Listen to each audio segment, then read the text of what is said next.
We'll guide you through how to use extension in Microsoft Edge. Quick disclaimer, you need to follow this step-by-step guide carefully, because skipping a single step will affect your final result. If this guide helpful, don't forget to like and subscribe. First, don't forget to comment if you still need our help or want to ask something, and we will reach you as soon as possible. Second, open Microsoft Edge on your computer or laptop. Once the browser is ready, look at the top right corner of the browser window and locate the extensions icon next to the address bar. Click the extensions icon to display a list of all the extensions currently installed in your browser.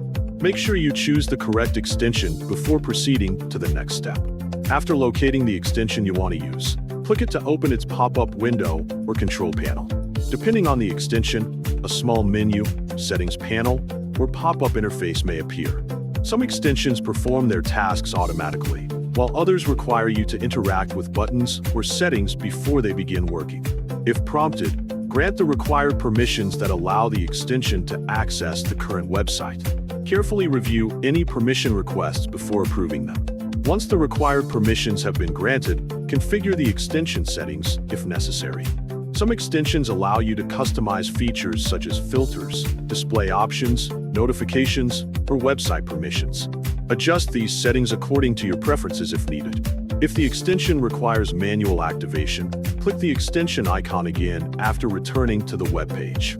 This will reopen the extension panel and allow you to activate it for the current website. Select the feature or action that you want to use and wait while the extension processes your request. After the extension finishes running, verify that it is working correctly on the current web page. If you plan to use the extension regularly, click the extensions icon once again and locate the pin icon beside the extension name. Click the pin icon to keep the extension visible on the browser toolbar for quicker access. After pinning the extension, verify that its icon now appears beside the address bar.